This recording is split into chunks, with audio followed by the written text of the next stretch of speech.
Hello guys, how's it going? My name is Dal, and in today's video, we'll be diving in to Torghast and how Blizzard, I think, can actually fix this bit of content for patch 9.2. There's absolutely physically no way for patch 9.1.5 that Blizzard can even do any significant changes to Torghast, unless they simply wanted to remove any kind of soul ash that it provides and then apply it for world quests or something. But Torghast as a bit of content was actually pretty exciting for a lot of players when Blizzard was making Shadowlands in the alpha and the beta. There was quite a lot of excitement about something new because watching Blizzard do something ambitious, a roguelike experience, was interesting, and a lot of us were wondering if they could potentially do it. There was a ton of ideas and suggestions on how you could go about it, and the very early version of Torghast actually was quite a bit of fun. However, I think this is where Blizzard decided to get too comfortable and decided to do some of the regular things they do, which is made some fun bit of content that isn't necessary a bit more of a requirement and started making it part of the consistent systems of Shadowlands instead of just a thing on the side. And because of them trying to go back towards something that they're used to is why I think it got ruined, and I want to list off my ideas of how I could fix it. Torghast in my eyes comes with some really obvious problems. First of all, Torghast feels like a mandatory activity that you have to do on every single character, and that is the first thing that I wanted to highlight in this video. Legendaries are pretty important because they augment the way our classes play. Sometimes we get a couple different legendaries depending whether we do single target fights, AoE fights like in dungeons, or PvP. So managing a bunch of legendaries on multiple characters is important. However, to earn those legendaries, you have to first get currency inside of Torghast. However, this was not always so. The early version of Torghast offered a placement currency, and even at the time, even Blizzard didn't really know what they were going to do with it. At the time, it also offered armor tokens. Again, in the alpha and the beta, it didn't really do anything, but I guess it was implied that you'd be able to get gear from Torghast. It also offered experience, so instead of doing dungeons or questing for XP, you could just do Torghast. Eventually, the free-flowing method of running Torghast that a lot of players enjoyed got legendary currency. That was not a deal breaker for many. Finding out that you needed to do a little bit of Torghast with the original design wasn't all that bad because the prices were also a little bit different. Eventually, Torghast did lose a lot of its structure into the current version we have right now. We'll get back to exactly what caused it to change shape from a fun version to the less fun Torghast version, but also the legendary currency was now more solidified as something you would earn. And Torghast was the only way for you to be able to get your legendary currency, and you had to farm it over multiple weeks just to be able to craft a single low rank Lego, and there's multiple ranks to it, meaning that you would want to, if you wanted to be optimal, keep going back to Torghast every week until you have enough soul ash to be able to finally craft your max rank legendary. With how powerful legendaries are, it was no brainer. We were going to need them. You were going to be at a massive disadvantage if you didn't run one. Success of that system from becoming a chore to being something fun solely, I think, rested within the content that is Torghast. But Blizzard made a lot of changes from the alpha and the beta into the current version that is not nearly as liked by so many players. One of the things in this video we'll talk about is how to change Torghast in terms of its structure, in terms of how it's ran, in terms of the different additions and features that I think it could benefit from, but decoupling the currency needed for these legendaries from solely just Torghast is a fantastic way to fix it as well. One, because Soul Ash and Soul Cinders in a sense feel like the AP currency of older expansions. We need it in order to create some sort of power for our character. Not only would this make Torghast less of a mandatory have-to-do activity and the only activity of getting Soul Ash and Cinders if every activity can give you Soul Ash and Cinders, but it would also be probably invigorating for the world content if dailies could give you Ash and Cinders instead of Anima, which you trip over in Korthia over anyway. Imagine having a reason to do some of your dailies like callings on your main character because they actually give you useful currency, because right now they don't really give my character anything useful. The elite world quests, instead of giving you 500 anima, they give you 500 ash and like 130 soul cinders.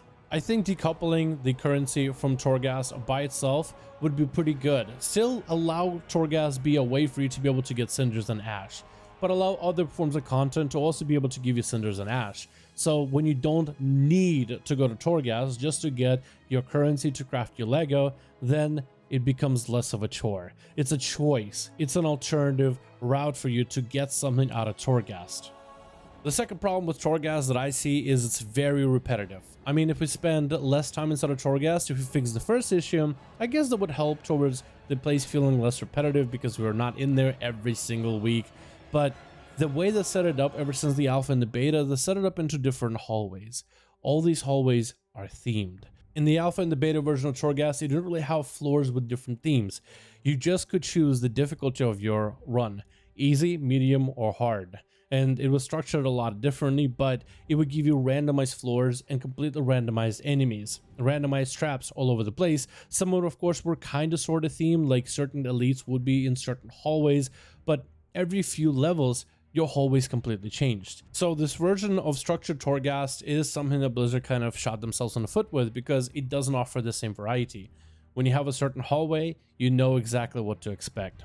Some of the easiest ways that could go in terms of making it less repetitive is changing some of the mechanics and mobs and how they function. For example, Cold Heart is some of the worst halls of Torghast. Mobs in there for some reason just have more health than everything else, and they hit harder than anything else. It's super annoying for me to run it on my alts as well as my main. It is one of those all runs I usually just try to skip as much as I can. If I can even skip majority of the content, let my gear carry my rogue, I don't want to be in there long. You got mechs that will always do that punchy thing and one-shot you. You got these Kyrian that do constant fears. Too many of them together, you might as well go for a wipe. You got Kyrians that have red nets. You got Kyrian that have arcane damage from a distance, and that's a lot of interrupts to deal with. You have Kyrian in the sky. Instead of having traps like spike traps or something that trips up your character, Kyrian will just fly around in the sky, and if you get too close, they might swoop down on you. So if you're a caster who stopped to cast a spell, you might be constantly on the move if you get to the bad part of that Torghast run, as certain hallways are just filled with those Kyrian that won't let you stand in place at all. You have a lot of enemies that are just super annoying, and players have ran through the hallway a billion times. What would help in terms of making it feel less repetitive is going into every single one of the hallways and changing how enemies act. Certain enemies do some kind of one-shot a fist ability. Instead, give them a mechanic for players to dodge. Certain enemies do a lot of fears that no one likes. You could remove the fears, but potentially add other enemies with different mechanics, like some kind of a charge that you have to get out of the way for, or other buffs and debuffs or interrupts with enemies that are more engaging, more interesting. And you could also add a lot more elites with also more engaging, interesting mechanics. Some of my favorite bosses are the ones where you have to do this dance and a dodge, maybe with a little bit of CC on the side, but something that could benefit maybe melee, some elites that could benefit the playstyle of casters, but adding a little bit more variety into how we engage with the Torghast content would definitely help. You're removing a lot of the annoying mechanics would also help, and replacing some of the annoying mechanics with something different, something more interesting, unique, and fun would also help a lot.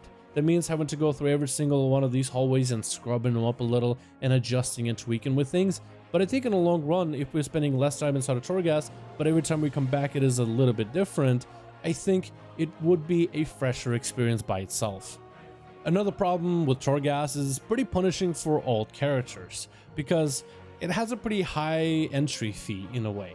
You got a fresh level hunter, for example, just got into level 60, chose the covenant you really want to play, which is probably Kyrian because that's the one that sims the best, and now you decided, I want to venture to Torghast, grab my legendary.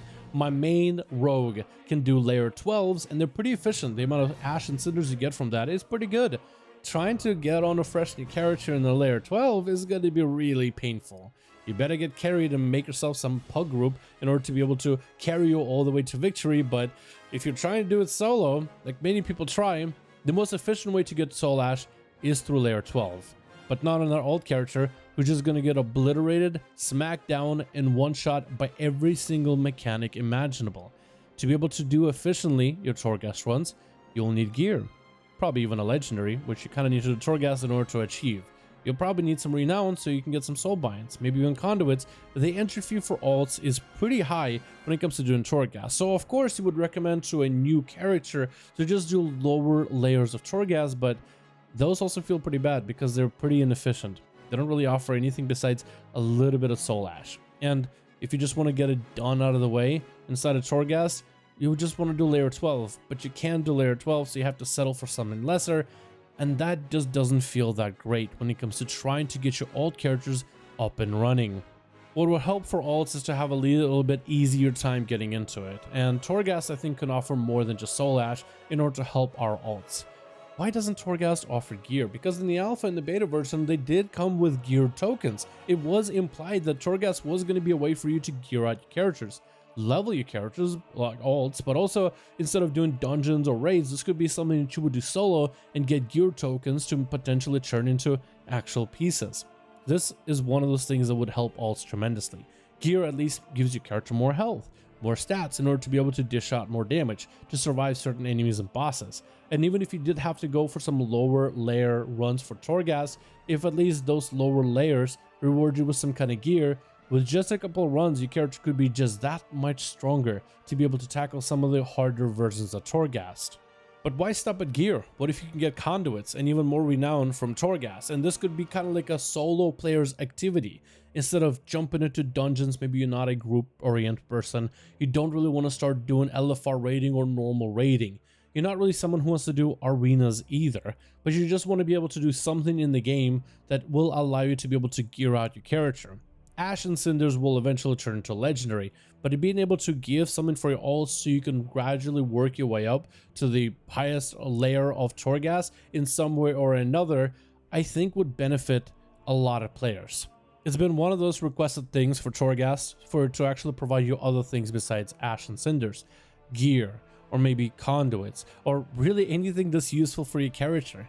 Torghast as is just a big wall, and your character needs to make sure you have the rope, the harness, as well as the right pair of boots in order to climb that mountain, climb that wall, and make your way over it. But what if while doing Torghast runs you could get some of those pieces here and there to make it less punishing as an experience for alt characters? Finally, I feel like the current version of Torghast is a shell of the amazing glory that it could have been in the alpha and the beta, because this thing was really fun. You know, the Mage Tower that we talked about earlier from Legion, that thing was a lot of fun and it wasn't mandatory content whatsoever. And Torghast, the current version, definitely doesn't feel nearly as fun and engaging as the Mage Tower of Legion or even the original alpha and the beta version of Torghast. There's so many ways that could be creative bit of content that allows players to feel power, to feel overpowered, to have so many different builds and spells modified in a variety of different ways for players to live out a power fantasy. Torghast was going to be that kind of content, or at least the early version looked like that's what it's going to be. And there's so many different ways that they could do in order to make Torghast more fun. They really wanted to do some weird, wacky, roguelike experience, and a lot of players were excited for Blizzard to try something different, try something new, and then somehow, some way, for one reason or another, they settled on this hallway system full of Cinders and Soul Ash with a variety of different item level requirements, making it mandatory. I mean, it just went completely in the opposite direction. I think maybe Blizzard was afraid that players wouldn't actually do Torghast as it was, because it was an interesting concept. It was kind of fun to do, but then of course there was also a question of what would be the purpose of it. The Mage Tower, it offers you the ability to get some of the rarest transmog, rarest weapons, and for druids, some of the different skins. It's a challenge on its own to be able to do the early version, but eventually did become a little bit easier. Torghast in its current form, besides I guess some of the Twisted Corridors, doesn't really have anything besides a mandatory system. Blizzard did find a way for players to actually go and do it, but it's not super fun. And I think it could totally be less mandatory and still just even more fun than ever before. Torghast, I feel like, needs to go back to more or less the design that it had back in the beta and the alpha. Allow players to be able to do really crazy stuff. Fun should be priority, and fun is to have your character be super overpowered. In the alpha and the beta version of Torghast, you could just stack as many powers that were in blue quality, green quality, and even purple quality. One of the things that the alpha version and beta version of Shadowlands Torghast does better than the current is the amount of stacking that you can do with certain powers. In the alpha and beta, you could go for longer floors, get more powers, and also get a lot more common powers where you could have up to 300% versatility, 100% crit, more than like 5,000 points of mastery if you wanted. You could do some really crazy, wacky things with it. And there were so many builds, certain powers worked off of crit, certain powers worked off of haste, certain powers and certain classes really opened up when they could just have a billion mastery if you wanted. And that's something you don't really get to see in the current version. One, because you don't get nearly as many floors, but also it feels like there is some sort of a cap on just how often certain powers show up. The purple powers that give you augments to certain abilities and the damage they do, those were a lot more stackable back in the alpha and the beta, which offered some really wacky builds. Blue powers, green powers, which are like the rarity of them. I mean, demon hunters were so large with one power that just increased their size, they literally took up the whole screen every time they went into metamorphosis. It is hilarious, it was really wacky and cheesy, but a lot of that was more permitted back in the alpha and the beta of Torghast, which I think caused it to be more fun because there was a lot more variety and swings of different builds and things that people could do. Once a class is crit cap with a certain crit based powers, you really unlock some amazingly fun things that were just absolutely broken. But this is Torghast, this isn't a raid, this isn't a dungeon, there's no world first inside of Torghast. It's just all there just for fun, and there's no reason for you to be there besides experiencing and having fun with it. And I think if they can maybe do all these things that I talked about in this video. I mean, imagine a Torghast where if you didn't have like a bunch of different layers, and Twisted Corridors, let's say, just had one layer where you could just go infinitely until you died. And all you could do is stack up as many powers as you want to, a variety of different difficulties as high as you wanted to, but as you gained all those powers, you saw as you climb higher in the floors, equally challenging enemies with more health that hit even harder. So it's a balance for you to be defensive as well as aggressive. You want to make sure you actually have the damage to kill enemies, but also have enough health to survive some of their biggest one-shots. And it's all about you progressing as high as you can. The higher you progress, you don't earn soul ash, soul cinders. Instead, you earn cosmetics, whether it is specific pieces of armor, like maybe some unique shoulders that cannot be earned and cannot be found as a recolor anywhere else in the game. Maybe it's specific back pieces, helmets, or weapons with a unique look and unique effects that you can't get anywhere else. Something you can grind for right now and it gets easier with gear, or something you can come back to in future expansions.